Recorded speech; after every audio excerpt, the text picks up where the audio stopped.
சந்தைப்படுத்துறதுன்றது பாத்தீங்கன்னா சரியா 1 மாச காலத்துல இருந்து நம்ம சந்தைப்படுத்த ஸ்டார்ட் பண்ணிடுவோம். விரால பொறுத்த வரைக்கும் கெண்டை மீன்களை வந்து அதிகபட்சம் வந்து பாத்தீங்கன்னா 15 நாள்ல இருந்து இது ஸ்டார்ட் பண்ணிடுவோம் வியாபாரத்துக்கு.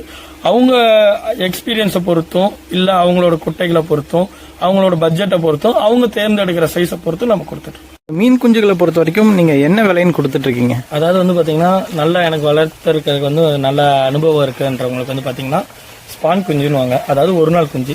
அது வந்து 1 லட்சம் குஞ்சு 800 ரூபாயிலிருந்து. ஏன்னா இப்பயே நிறைய பேர் ஃபோன் பண்ணி எனக்கு 1 லட்சம் குஞ்சு 800 ரூபாய்க்கு கொடுங்க அப்படின்றாங்க. உங்களுக்கு நல்லா வளர்த்த தெரிஞ்சு உங்க குட்டைக்கு நல்ல அனுபவம் இருக்கு அப்படின்னா தாராளமா சொல்லுங்க, 800 ரூபாய்க்கு நாங்க தரலாம். 1 லட்சம் குஞ்சு 800 ரூபாய்க்கு தரலாம். அதே வந்து பாத்தீங்கன்னா இன்னொன்னு சைஸா வேணும் அப்படின்னா நம்ம கெண்டை மீன்களை பொறுத்த வரைக்கும் 2 ரூபா 2.5 ரூபால ஸ்டார்ட் பண்ணி அது சைஸ் பொறுத்த வரைக்கும் ரேட் மாறுது. அதே மாதிரி என்னன்னா அவங்க எடுக்கிற குவான்டிட்டி பொறுத்த வரைக்கும் நம்ம ரேட் மாறுது.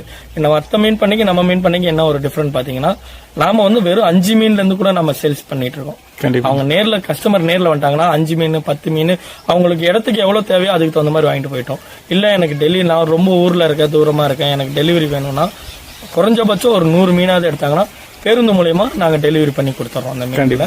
அதுக்கு தகுந்த மாதிரி ரேட் மாறும். ஏன்னா எங்களுக்கு வந்து ஒரு இதுக்கு பிடிக்கூலி வந்து பாத்தீங்கன்னா ஒரு ஆளுக்கு 600 ரூபாய் கூலி வருது. ஒரு டைம் நாங்க வலை இழுக்கணும்னா குறைஞ்சது 4ல இருந்து 5 பேர் தேவைப்படுது. அந்த வலை கூலியெல்லாம் நாங்க பிரிக்கணும் இல்லைங்களா? அதனால குவான்டிட்டி கம்மியா எடுக்கிறப்போ ஒரு ரேட்டும் குவான்டிட்டி அதிகமா போறப்போ ஒரு ரேட்டும் டிஃபரன்ஸ் மாறும்.